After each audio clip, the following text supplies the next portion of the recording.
میرے ابو بکر کی ایک نیکی کے برابر بھی نہیں ہو سکتی ہے۔ یہ مقام کس کا ہے اور کون بیان فرما رہا ہے؟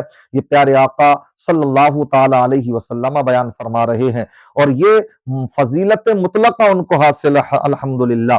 فضیلت مطلقہ کا مطلب یہی ہے کہ نبیوں کے بعد سب سے بلند و بالا مقام انہی کا ہے۔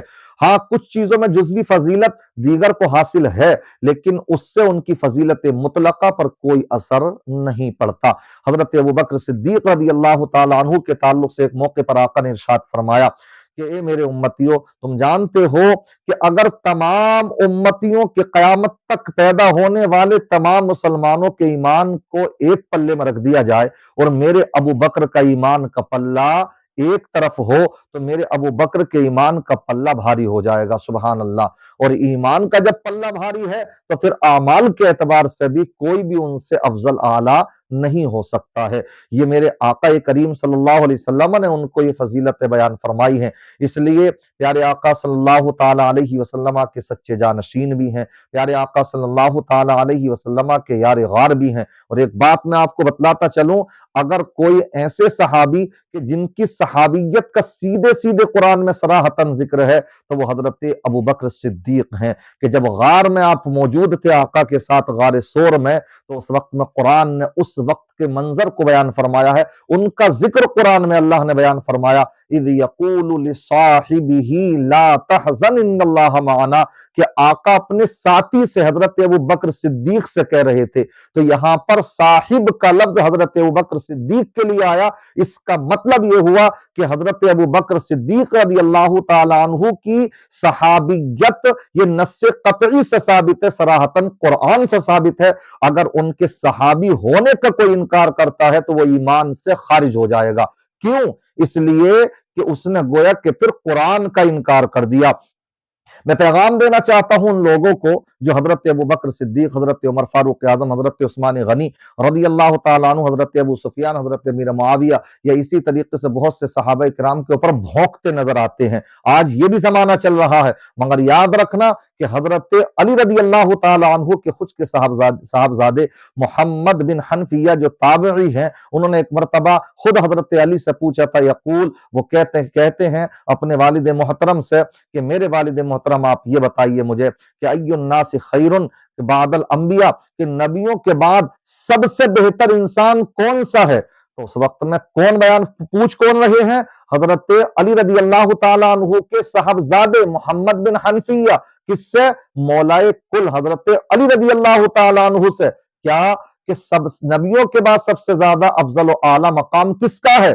تو حضرت علی کی زبانی سنیں، حضرت علی رضی اللہ تعالیٰ عنہ بیان فرماتے ہیں کہ ابو بکر، کہ سب سے اونچا مقام ابو بکر کا ہے۔ وہ کہتے ہیں ثم من، ان کے بعد کس کا؟ وہ کہتے ہیں عمر، حضرت عمر رضی اللہ تعالیٰ عنہ کا ہے۔ وہ کہتے ہیں ثم من، اس کے بعد تو پھر بیان فرماتے ہیں حضرت عثمان غنی کا ہے۔ یہ خود حضرت علی بیان فرما رہے ہیں۔ اس لیے وہ رافضی شیعہ جو کہ حضرت علی رضی اللہ تعالیٰ عنہ کی محبت میں غلو کر کے چلے گئے اور حد سے تجاوز کرتے ہیں اور ان خلفاء ثالثہ کو برملا گالیاں بکتے ہیں، برا بھلا کہتے ہیں، وہ کیا ہے، ہوش کے ناخن لیں اور خود حضرت علی رضی اللہ تعالیٰ عنہ کے فرمان کو سنیں۔ اس لیے اگر آپ کو حضرت علی سے سچی محبت ہے تو میں سمجھتا ہوں ان کے اس فرمان کو بھی پھر حلق سے نیچے اتارنا چاہیے، خود ان سے سیکھیے ان کا ادب، اس لیے ان کی شان بڑی بلند و بالا ہے۔ خود اس بات کی شہادت اس بات سے ہے کہ آج جس روزہ رسول صلی اللہ علیہ وسلم پر 70,000 فرشتے صبح میں اور 70,000 فرشتے شام میں تشریف لاتے ہیں، اور پھر جو فرشتے ایک مرتبہ آ جاتے ہیں پھر ان کو کبھی موقع نہیں ملتا ہے، تو جہاں آقا کے روزے پر ان کی حاضری ہوتی ہے تو بغل میں حضرت ابو بکر صدیق اور حضرت عمر فاروق اعظم کی بارگاہ میں بھی وہ آتے ہیں۔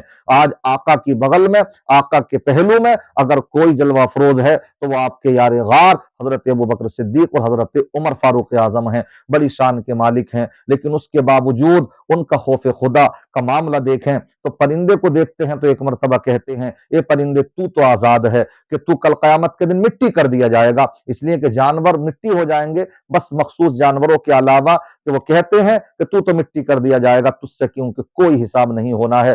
مگر ابو بکر کی جان پھنسی ہوئی ہے کہ ابو بکر کو تو ابھی اللہ کی بارگاہ میں امتحان بھی دینا ہے۔ اس لیے خوف خدا بھی ایک طرف دیکھیں یہی وہ خوف خدا ہے۔ ایک طرف جنت کی بشارت ہے میرے آقا ان کو عطا فرما رہے ہیں، اور جب 10 صحابہ کو جب ایک بیٹھک میں آقا نے بشارت دی تھی تو اس وقت میں سب سے پہلے آقا نے جب کسی کا نام لیا تھا تو وہ حضرت ابو بکر صدیق کا نام لیا تھا۔ اعلی حضرت نے اسی کی منظر کشی کی ہے، وہ 10 جن کو جنت کا مزدہ ملا، وہ 10 جن کو جنت کا مزدہ ملا، اس مبارک جماعت پہ لاکھوں سلام۔ الحمدللہ۔ تو خوف خدا دیکھیے کیا کہتے ہیں کہ ابو بکر کو حساب بھی دینا ہے۔ اگر ہم بھی ان سے محبت رکھتے ہیں اور یقیناً ہم رکھتے ہیں تو ہمیں چاہیے کہ ان کی تعلیمات پر ہم عمل کریں، اپنے دلوں میں خوف خدا پیدا کریں۔ یہی ان سے سچی عقیدت اور محبت ہوگی، ان کی تعلیمات کو سینے سے لگا کر کے زندگی بسر کرنا، یہی بزرگوں سے سچی عقیدت اور محبت ہوتی ہے۔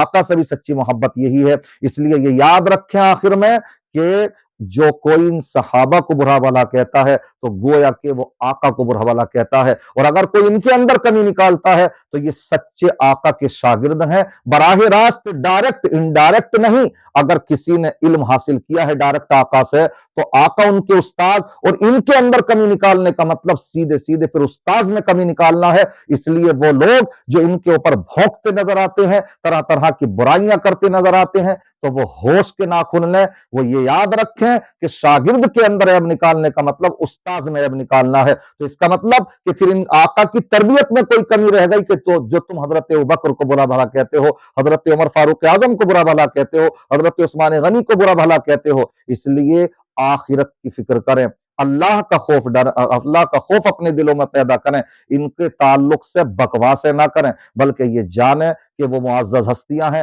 کہ جن پر آقا کو ناز ہے، آقا کو پیار ہے، تو آقا کو جن سے پیار تو ہمیں بھی چاہیے کہ ہم بھی ان سے پیار کریں۔ اللہ کی بارگاہ میں دعا ہے اللہ تعالیٰ آقا کریم صلی اللہ علیہ وسلم، ان کے چہیتے، ان کے یار غار حضرت ابوبکر صدیق، تمام صحابہ اہل بیت کرام کے فیضان سے ہم سب کو مالا مال فرمائے۔ استغفر اللہ ربی من کل ذنب واتوب الیہ، واخر دعوانا ان الحمد للہ رب العالمین۔ السلام علیکم ورحمۃ اللہ وبرکاتہ۔